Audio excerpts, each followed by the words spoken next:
Hey, you guys. Hey, everybody. This is FanFest. We're all about the fans. We've got a microphone over here, a microphone over here. Now is your chance to ask these guys questions. I've got a few, but it's about you, so come line up as soon as you have a question. We're going to talk about love, because I think that even though there have been some couples on The Walking Dead and Fear the Walking Dead, because it's the zombie apocalypse, people don't have a lot of time for romance. And so you guys felt like the first real love story to me. I don't know, you could debate that, but to me it felt like this is the first Walking Dead love story. Were you thinking about it in those terms at all, that this was a big love story? I didn't realize it was going to be what it became.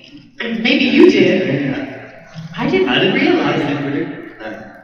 Even when we were doing the episode. I was kind of hoping I'd get a whole bunch of girlfriends. It just turned out so good.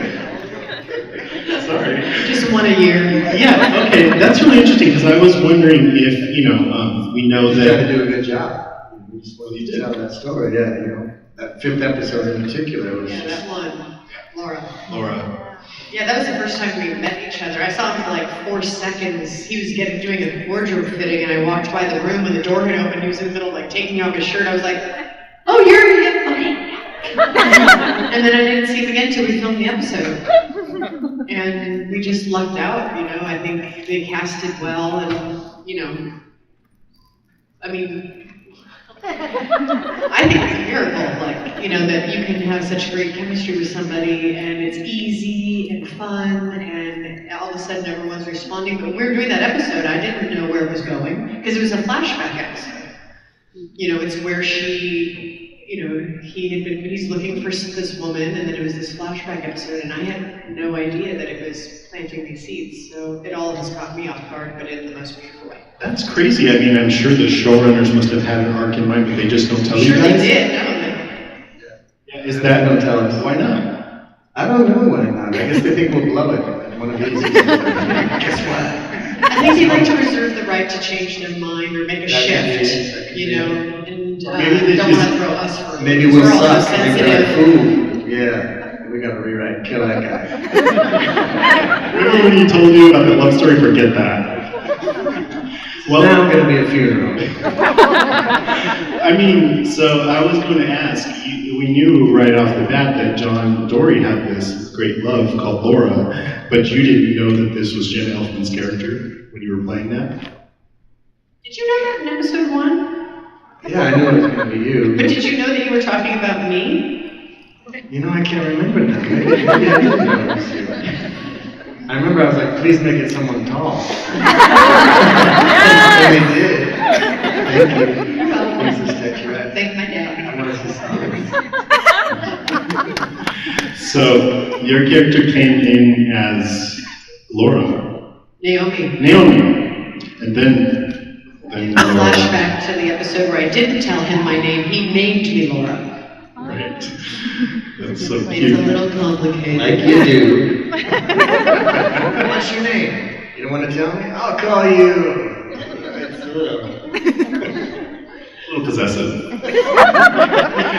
And so I think it's interesting because you were a big mystery. We didn't know your real name. Also, we didn't maybe totally trust you. Were you aware that the audience wouldn't maybe trust you at first? Nope.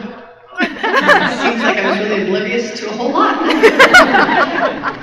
I think I was just very fixated on, when they asked me to come to the show, I got on the phone with, like everybody does, with Scott Gimple, and he just sort of walked me through what their plan was with season 4 of Fear the Walking Dead, and it was coming under the Walking Dead umbrella more than it ever had, and la la la. And he was walking me through the whole backstory of my character, and I was just so fascinated with the complexity and the degree of loss that she had experienced, which we ultimately find out in the Just in Case episode, with how she lost her daughter in the FEMA shelter and her level of guilt. And I thought, wow, I wanted to explore that. So I was focused on that. And I didn't realize that was going to come off in an untrusting way, because there's so many hurt people in this universe. And people do ebb and flow. You know, Morgan has gone through his thing, and people have their spectrum of experiences and emotions, so I wasn't thinking it would be untrusting.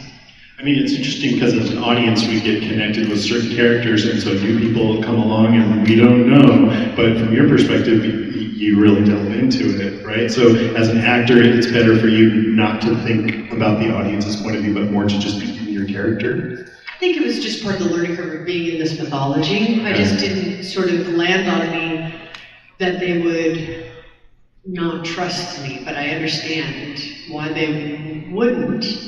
But I had such an empathy for her backstory, which the audience didn't know yet. But that was, you know, my very first episode, and it's my first time being in a fandom type of a show. So I was more, I hadn't sort of landed on now when I'm filming. All I do is thinking about you guys because, oh yeah, because I'm going, okay, I have my own love of the character and the relationships. But I'm doing this for you guys, for myself and for you guys. You know, I like the artistic journey, but I am going, okay, I'm a fan too. So when I'm doing this, I'm imagining you guys are going to be experiencing every choice I make on set right now. So what do I want that to be for you? How can I impact you and take you on an emotional journey the most? That, like how I would want to be. So I do think about it. People who come to my table, I told them, sorry, I talk a lot. I've had a lot of coffee. I mean, you know, I don't even know, I think it is a fandom thing, but if Dharma and Greg was on today, there would probably be Dharma and Greg conventions, and then you get all this feedback, and you might be thinking about that a little differently too, maybe? I don't know. I think that this fandom is its own unique situation. You know, because of the depth of the storytelling with the human condition. You know, we're all going like, what would I do in that experience? And I think with Dharma and Greg, you're sort of sitting back and being entertained, you know, and with these stories, you're leaning in, investing your heart and soul with these characters, and I just think it's a different situation. It's interesting to me that John fell in love with June while she was in a, I would say, grieving state and closed off. And I wonder, did John, I mean, I think John did see underneath that because he said later it doesn't take a whole day to recognize sunshine. But what do you think? Was it partly that she needed someone, or what was it about her that drew you in? I mean, I'm going to choose to think he didn't expect to fall in love. He didn't have, I mean, it's a tricky situation, I would expect, in any time, let alone an apocalypse, for a woman on her own to just show up at some strange man's cabin, unconscious, and then, do you know what I mean? You know, that could be dangerous in all kinds of ways. For you? No, for her. Well, certainly for me too. But, you know, Or for me. But mostly for her. You know, this is his world. You know, what's this guy like? She's clearly running from some trauma. So it was just important that he try, you know, to keep his motives pure. And I like that they gave us the time in that episode that a lot of time passed. You know, he got to know her, and sort of, despite himself, I think, he fell in love with this person. And, you know, I don't know if he knew it until she was going to leave. And then he couldn't even be in the room. He just couldn't, you know, just couldn't do it. He didn't want her to know. He didn't want to be in her way. Sometimes you gotta love people from a distance, you know. If they don't want to be with you, you just go, you know, that's an act of love as well. That's what I think. John's got his heart on his sleeve, and it's so nice to watch and to feel, you know. I don't really have a question around that, but what is it like to hear you say that? It feels good. You know, that's kind of our job. You know, we have to, I want you to know what I'm thinking. You know, unless my job is to hide what I'm thinking. Do you know what I mean? Like, oh, this character doesn't want us to know. You should know that too. But otherwise, you need to know. And by the way, so many of these sort of landmark moments of the series so far, between us two, is a result of Jenna saying, like, I think the fans would really love it if, you know, and she would have a suggestion. She's always thinking about the fans and what it's time now. Can we hear one of those? This next step. Can we hear one of those suggestions? Do you remember? In the finale. Yeah. In the finale episode of season 4, no, That's the one with that. No, it was when we finally reconnected at the hospital via walkie-talkie. I'm like, we've been apart for all these episodes, we're finally reconnecting, and it's via walkie-talkie. And it was this shot where I'm walking and the camera's following me, and we're like having to count steps to make sure we land at these marks to reveal the walkers, and Morgan's up on the roof. And I'm like, the fans have been like dying for us to get back together, and we're reconnecting over a walkie, okay. But when we finally come and we're in the same space after we rescue Morgan, we're sitting in the SWAT van, finally in the same space next to each other. And that's the first time the fans are seeing us physically together. And so I said, when we were filming that scene, I said, I'm gonna grab his hand. I need to touch him. The fans need us to touch and connect. And so I said to the director, I'm gonna grab his hand, just so you know, and hold his hand. And they were like, great, yeah, great. And then they didn't have time, or didn't think, I don't know what happened, but they didn't get like a close-up of that, like an insert shot of the hand. So then on the next episode, which was our last one of the season, the very last thing was they wanted to squeeze that in and pick that up and get that. And it was my last shot of the whole season, was this insert close-up of me taking his hand, which I thought was so cool. And then they did show that, because I just felt like visually they needed to have that and the touch. By then she means you. Thank you for that. When John did deliver that line, it doesn't take a whole day to recognize sunshine. Your reaction felt so real to me because you're an actor. But I wonder how it just seems so real. How do you do that? Like, do you think of something from your own life? Or? I don't have to do anything. I'm standing with him. I adore him. All I have to do is just look at him and listen to what he's saying. It's easy. This.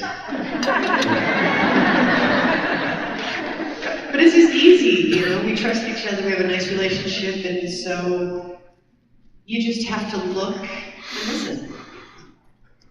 How did,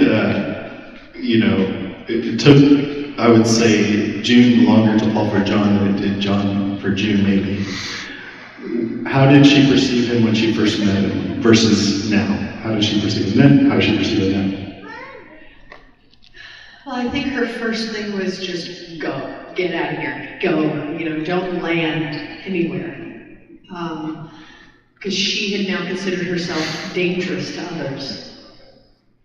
That's what she's carrying around, was the guilt of that FEMA shelter, so she's conflicting drives of feeling dangerous but really wanting to help. I feel like when she's in a helping mode, it doesn't matter what the hell's going on, she's focused. Yes. It's 100% that. And I think that's what she realized as she went along last season, is when she's helping other people, she's sane. It makes her sane, because that's who she really is. She's a nurse, she's a caregiver, she's a mother. She cares and she helps people. But I think for him, it was just overwhelming. But he's just, no matter what I did, he didn't change his basic attitude toward me. And it didn't matter what I did, it didn't matter how I treated him, it didn't matter what I said, it didn't matter what I tried to do or what I did to his cabin. And he just continued to offer a helping hand. And how do you like that in real life? Well, I think there's qualities that the writers might pull from, but I will, I'm learning a lot from John as well. Let's just say that. He's a gentleman. He's a total I asked my wife to say no. Carrie, okay, I'm gonna find you. I see we have some people lined up. Awesome. What's your name? Hi, my name is Atlas. What's your question? I wanted to know what your guys' favorite scenes were to shoot since you joined the show.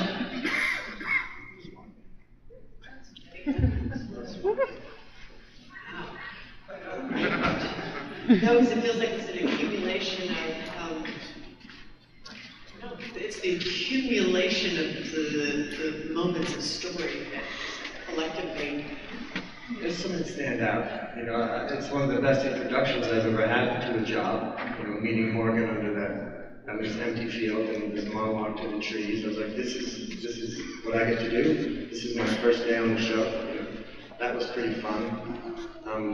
The whole of Laura was fun. That's what I mean, it's that whole episode. That was like a little movie. Yeah, and I liked physical stuff. I liked, you know, the fights with the walkers on the bridge and the ditch. So you're not getting any really good answers here. I can tell you, we can pick our favorite episode. Can we say that? That's easier. For sure. Was ours, and then I also loved the episode 412 called Week with me and Althea.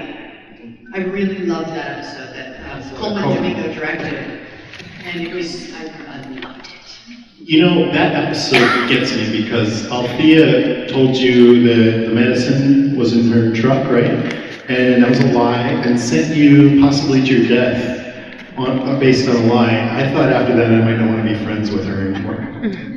Yeah, it was very hard to, you know, after I came back to her, we had that scene together. And it was very hard for me to contain my outrage of the betrayal, because I just felt so betrayed. Plus, I went back into the exact same experience that I did for my daughter when my daughter died. I went to go find her antibiotics and came back and she had died and turned. So she made me go relive that and ultimately almost die. Ultimately, I almost killed him. It was like a whole horrible thing, only to find out it was a lie. Like, you can't be partners in this apocalyptic setting and then betray each other. Even if the writers don't write in it, you should just look angry at her all the time. What about you? What's your favorite episode? Laura. That was okay. There was one I had off. That was so much fun. To the beach. No, Laura, I felt like we had a lot of input on, and there was a lot of change happening on the fly, which is very exciting to me. And it really, like that episode made me want to go back and do some things over again because I've learned a lot about who John was at the time. So, cool. Yeah. Thank you. Hi. Hi, love your podcast. I Thanks. love how great you are, like such a huge fan, Laura, or not Laura, Jenna. I love how big of a fan you are and how that pours into the character. And then for Garret, I love your character, John Dory, is so cool. He's gonna be like gunslinger. But my question is actually for Garret, and it goes back to the 4400. How well do you think the 4400 would do today in the current climate where all the entertainment is more like sci-fi? Well, I spent a fairly short time on that show when Billy Campbell went to sail around the world for a while. I sort of took over for half a season, but I think it's going to do fairly well. I heard a rumor it's coming back. Shut up! No, I'm going to see It'll be a new 4400. I thought you were messing with me at first. But I'm serious, that's what I've heard, that the CW is going to reboot the 4400, so they must think it'll do well. I don't know. I'm sure it'll be younger people. Well spotted. Thank you. Like I just spoiled something that was spoiled. Breaking news. He's just kidding. Hi, what's your name? I'm Shannon. And the question is, when y'all's characters first met, it was very interesting to see how much that, like, John opened up to receiving somebody, and we'll say, like, Laura, you know, that she came in, and no matter how much her walls had built up, that, you know, she kind of closed, you know, anybody off because of everything that had happened to her, that John kind of came in and almost changed it because she opened up so much. So now that the dynamic has changed because now you guys are a part of a group, I was curious where you see, I mean, obviously you know, but you know, where your characters are going to go, because you guys did so well together alone, and now you guys are working in a group and everybody's kind of all over the place. Like, where do you see the characters going? Do you guys think you guys work well together alone or in a group? Does that make sense? Both. Okay, good answer. I think there's a different dynamic, you know, as a unit. We have our own dynamic with each other. In our fun like a sort of another, this is like the same thing, you at home with your family and then you at work, you know, it's like you work in both, but it's different dynamics. I think it's kind of like that. Are you guys filming now? Yeah? Okay. Oh, I thought you meant someone out here. Right this second. We were shooting late last night. We flew in this morning to be here. So.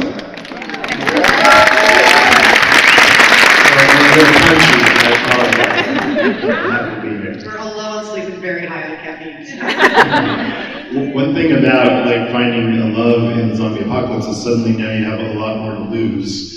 And so how do you feel about that as a character, I guess, from a character point of view? I think it all depends on what that character's point of view is on survival and what their place is in the world and what is their view going to be, because you can have, we've seen, you know, on most shows, you know, you can have a very apathetic viewpoint and you can have a very antagonistic, hostile viewpoint to survive. You have you know, Rick, who's always, you know, protecting his family and the group and, you know, do what you gotta do, and then you have just survive somehow. You have everyone has their own kind of philosophy on how to get through. Or even try to make the best of it, some people. Yeah, and, you know, I think at the end of last season, Morgan and our characters, you know, are really interested in helping others. You know, Morgan went through so much with that filthy woman. He took so much Phil. And he just kept persisting. And, you know, ultimately she took care of herself in that way. But it just shows, because at a certain point, you know, you hit the apocalypse and then you're hit by the apocalypse. And so how does that affect you? And then you go along in the storytelling and you kind of recover or don't. And then it's kind of, well, this situation is not changing. So I have to change. So who am I going to be to this environment? And I think that defines the character. And so what about as an actor? I mean, I would be scared as an actor because as soon as two characters fall in love, you know that there's probably going to be, this is dark, but a tragedy, right? Are you guys thinking about that? Worried about being let go or anything like that? No. I'm concerned about it. I mean, whatever's going to happen is Yeah, going to happen. I'm not saying it won't, but I just... Does it help that you guys have been in the business for a while? I was just going to say, I feel like it's not new. This isn't even the first show I've joined in progress, you know, and all shows will eventually end, and maybe that's why it's not, you know, worrying to me. I just want to do as good a job as I can for as long as I'm here, which 5 years or 5 months, I don't know, you know. So far, so good. I feel fairly safe. I don't need to play my immunity idol.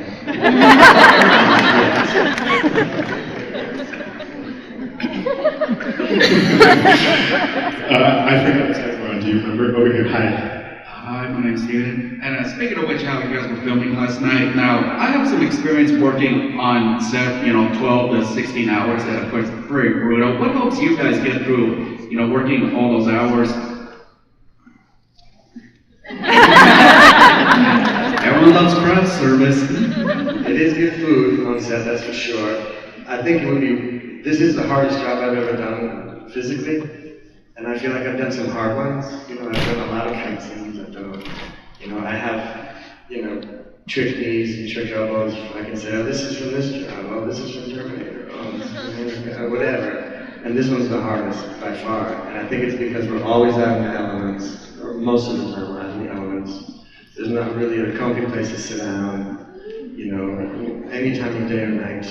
We're in it, and it's exhausting, and you feel pretty brutalized. But the people, if there's a legacy of these shows, it seems to me it's going to be the people they put together are pretty extraordinary.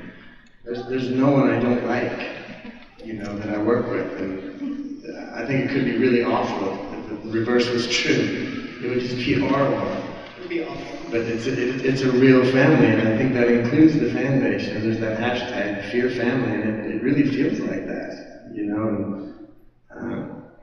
And that's a new experience for me in all these years. It's a wonderful thing. So we're grateful to you guys. They're hustling, man. They're so great. And they came back. You know what I mean? As hard as it is, everybody keeps coming back. And It's that collective energy, I think, that when you have a crew that's so, committed, and everyone on our crew is so talented.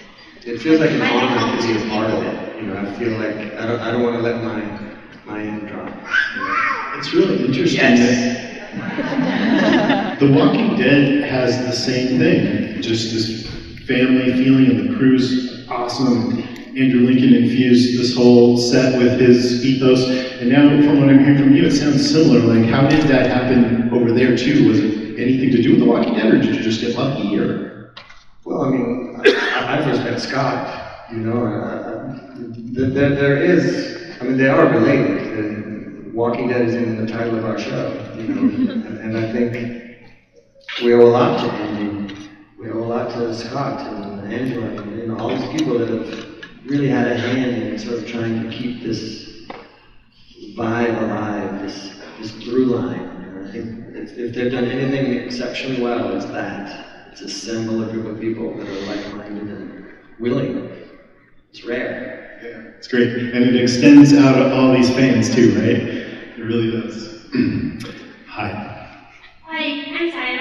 First of all, I really love you two on the show. Okay, and you already touched a little bit on the question I wanted to ask, and it was what were the most physically challenging moments in the show? I'm thinking like crossing the lake with the crocodile, and did you have stunt doubles? Did you get really cold? No, that was kind of nice. Carrying me out of the river, I think, nearly killed me. They didn't even use. No, that was a fun one. Yeah, it was a pretty hot day, so it felt good to swim in that water. I don't know, I guess just the big fight scene. The fights. The big one. Yeah, a really big zombie fell on me in the ditch, kind of smashed me sideways against the walker. Sorry. So inconsiderate. Correct, I know, these damn dead people. But he was like some freshly dead football player or something. So that was the most I've been hurt, I think. Was that a stunt guy? Yeah, I think so. And I was probably in the wrong place slightly, it wasn't quite turned enough, so I smashed it sideways against the ditch. But now I have this great story to tell, so thanks for asking. The cue is if they fall to the ground, they're stunt people. And if they don't, they're extras. That's the rule. Extras aren't allowed to fall. When you'd had that experience, then what's your interaction with the guy? Well, then I really hit him in the head. I didn't say that because I was, I don't know why. I wanted to pretend I was tough. Good scene.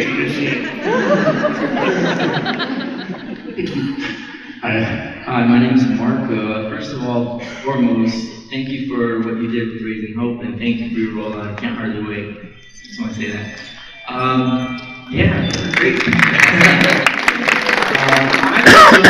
What was the dynamic with working with the vet like Lenny James Morgan? What does he bring to you guys as as actors? Any funny stories or tips? Just the dynamic.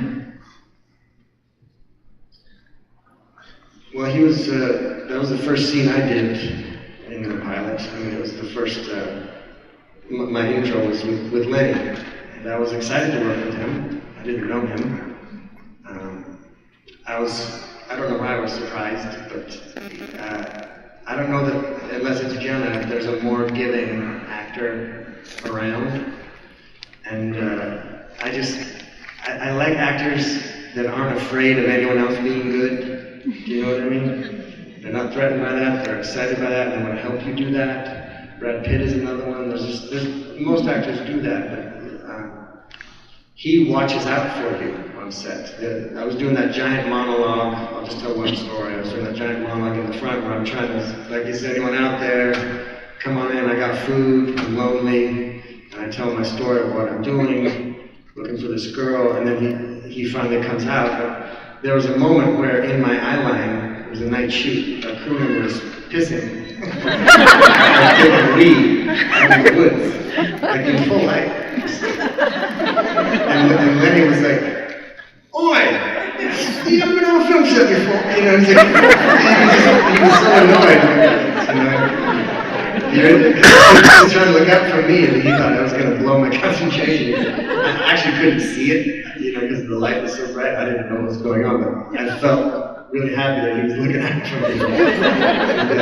And I don't think it's any coincidence that each of us in turn, when we have isolated scenes with him, everyone talks about, oh, the chemistry between you two is amazing. You know what I mean? I think that says a lot. That's our job. We should have good chemistry. We're supposed to have good chemistry, but for some reason with him, it's the same with her. It's really easy, and he's got a value that's even greater than what's on the face. You know, he's a very valuable asset to this show. Yeah, I remember my first scenes with him, I was like, and I still haven't figured out how to articulate it.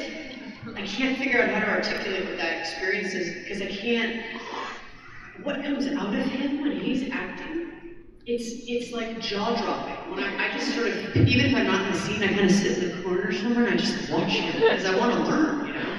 I want to grow and get better every day too, and I feel like there's so much I can learn from him. But you don't see him acting, you don't see any effort on preparing for the scene or anything. He just goes off to the side and does some like Aikido with a stick, and he's just in it. But it's like he radiates this artistic charisma that I can't, that's the only way I can think to put it. It blows my mind, because any other actor, you know, even when they're great, you kind of see acting somehow. It's just, he's like... This richness or something. Oh, yeah, I wish I could find the right word. I have to go through a thesaurus or something. But it's a very enriching experience, because I learn from every moment I'm acting with him how to be a better actor. We all love him, of course, Morgan. Hi. Hi there. I'm Jared. I'd like to say hello. We went to high school together, Jason. No way. What's up? I'm Josh's little brother. Oh, rookie. I just outed you. That's okay. We should hang out. We should, absolutely. Good to see you. It's been like way more years than you'd think. Anyway, I'd like to ask you guys, it seemed like they were teasing at the start and throughout the whole season that they might be merging the two shows. Is there any chance of that happening? Do you hope that happens? Was that just we'll see if we cancel fear, we'll put some of these guys on it, or what was the deal? Well, I think if you merge the two shows, then you only have one show. True. And I think that you can't have one show with you'd have so many actors, you guys would have to be waiting weeks for a second scene between characters you love, you know. So I don't know that becoming one show would even be what you guys would want, because it's too much. You can't put that much into an hour. But I think, Scott came over and became over all of content for Walking Dead. He was running The Walking Dead, and now he's over the whole thing. And that means additional content, like he announced on Talking Dead, after Andy's exited. And so I think with that being said, bringing Morgan over, and there's just an aesthetic integration, if you will. And so I think it's more of an expansion rather than consolidation. Excellent, thank you. We'll hang out later. Hi. Hi, I'm Fiona. Hi, Garret. Hey, Fiona. Okay, so as an actor, you're looking for the right type of audition, the right job. I was just wondering, why you guys decided to audition for the show in the first place. No, we didn't. We were very lucky. They offered us the role, which is like a dream come true. We've been doing it for a while. We've auditioned for plenty of things, that's for sure. But I'll tell you why I took it. How's that? And me personally, I like to try to do something different than the last thing I did. I like to try to challenge myself that way. I don't know if it's the smartest thing to do always, but for me it's the most fulfilling thing to do. And he wasn't like anyone I'd ever played before, so I wanted to see if I could. And why would that not be smart? Why wouldn't it be smart to do different things? Well, some people think, it's like I was fortunate on Deadwood to play two characters on the same show, and it set me on a path. Thank you. It set me on a path of whether deserved or not, people thinking I could do all kinds of different things, which I really liked. But that can, in some people's minds, mean they don't know what to do with it. And they think, oh, if you just were, Superman. The business of your career. Then we can always. But the opposite is being typecast, which exactly. You don't want that. Well, I don't know. Some people do, and if I wasn't doing anything, I'd be like, please typecast me. But I feel fortunate to have had a wide and varied career full of challenges, and the hard times don't stack up to the fulfilling times. So you kind of have to just decide what you want, and don't be afraid to get it. You deserve it right now. I think, yeah, that's good. Your character in No Country for Old Men is kind of similar. Would you agree with that? Okay, thanks for calling me out on that. So I was just watching it recently. I love that movie. I suppose, and there's certainly a lot of Garret in everything, that's for sure. But Wendell is a little dumber. A little scarier. I don't know. I don't think Tommy Lee Jones would have hired him to be his deputy if he wasn't capable. But he was just greener, younger. Maybe John is old Wendell. I don't know. Maybe it's the same comic. That's such a great movie, though. I love it. So not so versatile after all. I'm sorry. I should strike that last 5 minutes. What about you? What's the question? I forgot the question. 7 minutes. It was, Shouldn't yeah, hurt. what was the question? Well, it was why did we take the job, or why did we have Yeah. For me, I had proven to myself, and I felt the industry, like, I could do comedy. So we know that. And I had a great time doing tons of it, and I'll continue to do so, but I felt like I'm a woman now, and I'm not a girl anymore, and I have lived a rich, awesome life, and I started out doing drama, actually, and then got cast in a comedy, and then the comedy train just started going. And I felt like I wanted to put the fact that I'm a woman into my storytelling and lean into those emotions and my much better grasp of humankind, now that I've lived and I'm raising children and I'm married and I have a point of view now, and I just kind of wanted to lean into the human condition more and stay in those moments and experience those moments, and then when I kind of got that clear for myself, that's when I got off the role. Were you pretty sure that once you got off of the role, I'm pretty sure this is going to work out the way I wanted, or were you not sure? I was so grateful to have the opportunity. It didn't matter how it turned out. I just went, this is exactly what I've been wanting to do. I couldn't believe they gave me that opportunity. I just felt so lucky. And every day on set, I just felt fortunate. And I didn't have any sort of, I hope it works out. I was just like, thank you. Every day, thank you, was my mindset. Do your friends from the comedy work that you've done, Thomas Gibson, does he say, watch what you're doing and talk to you about it? What's it like going over there? Yeah, I hadn't been in touch with him as much, but then actually, right before Walker Stalker Atlanta, that day that I flew to Atlanta, I got an email from the woman who played his mother, Susan Sullivan, saying, we're all getting together for lunch on blah blah day, and are you available? And I was like, what? A reunion at your house? I'm flying to Atlanta that day. Yeah, and so they all got together and I missed it. But then she sent an email saying everyone was talking about your good work on Fear the Walking Dead, and so congratulations. So I guess some of them had seen it. I don't know, but that's nice. We got 5 more minutes. Let's see if we can. Hello, my name is Patricia, and thank you guys. We've been following your careers for a long time, everything from Deadwood to Terminator, Sarah, Connor Chronicles, and Townies, and Dark Greg, and all your movie roles. My question is, are you guys on a pretty set schedule as far as the months of the year that you guys film and the locations? Like, could you bring your families there? Is it pretty set? Are you moving around a lot and they change the months up throughout the year? No, it's kind of like November through June. Or that's what it was last year, because with the timing of Walking Dead and us, and Walking Dead airing and us airing, it's kind of on a schedule, it seems.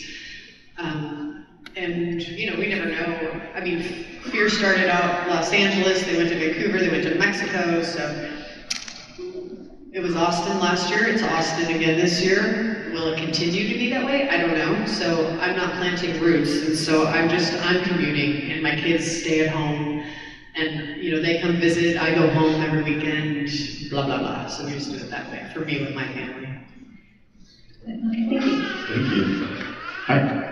Hi, my name is Emma, and my question is for Jenna. What is your dream role to play in like a TV show or movie? I think it would be really fun.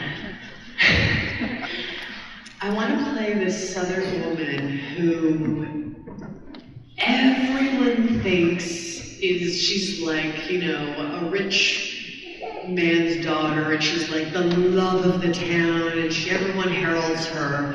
And you ultimately end up finding out she's the reason for the demise of all these people. And she's the last one anyone would expect, because I really want to play a role where I can actually show the true insidious nature of evil and how well veiled it can be sometimes.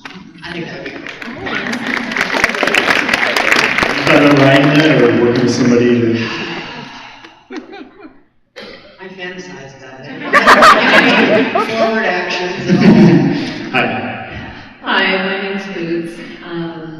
First of all, we've got a woman of a certain age and a man of a certain age playing complete, wonderful, emotional, badass characters on a show that we all love. I'm now regretting not bugging Scott Gimple when I met him at Comic-Con this year to ask, could we see, like Lenny James came to you with the crossover from Walking Dead to Fear, bringing Morgan, taking some of the Fear people to Walking Dead, because now we've had the time jump.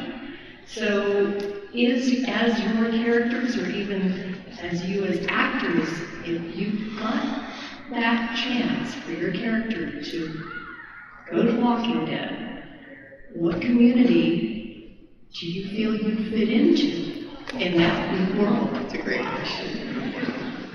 I would just, I'd be down. I think it'd be a toss-up between Alexandria and Hilltop. Lots changed at the Hilltop. You'd be in charge and then insidiously kill everyone. I think it'd be fun to, I'd love June to get in there with Negan. Wow. He needs a woman to get in there. A real woman. And set him straight.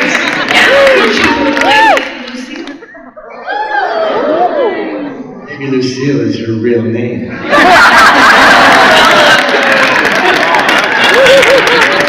He'll show up and he'll be like, Lucille.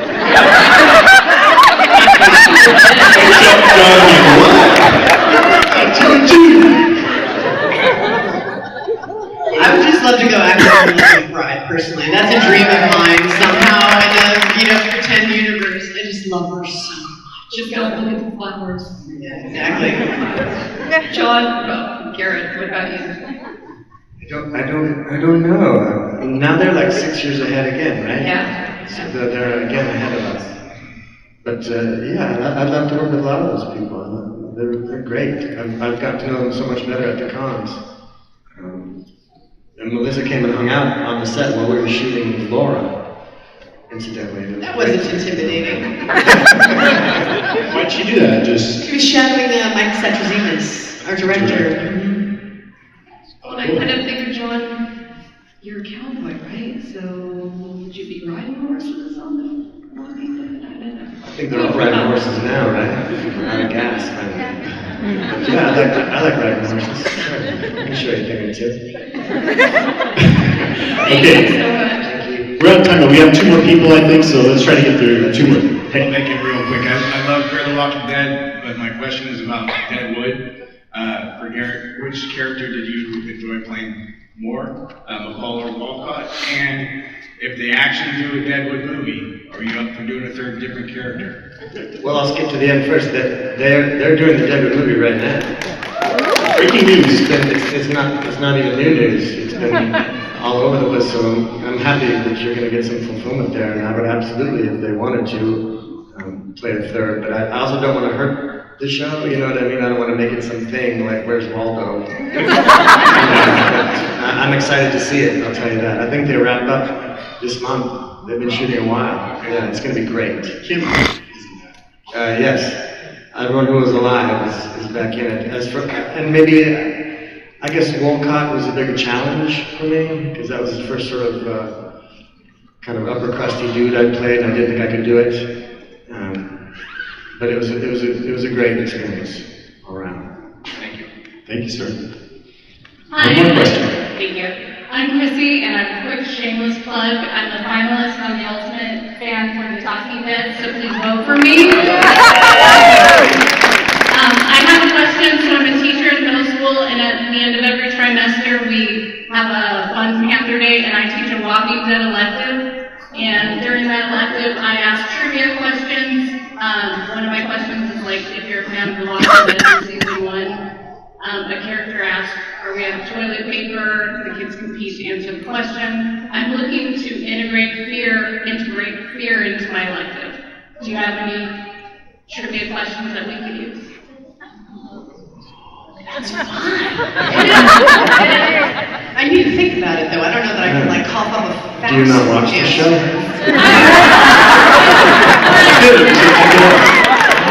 I would love to be able to say I got this from you. Why don't you give us a chance to think about it, and then you can come by our table later, and then we can answer it. Because I feel like I can't think on the spot. It's like when someone, you've been thinking about what you want for your birthday all year, and then you have like a whole list, and then someone's like, what do you want for your birthday? And you're like, that's how I'm feeling right now. Thank you. Thank you. Thank you, guys. Let's give these guys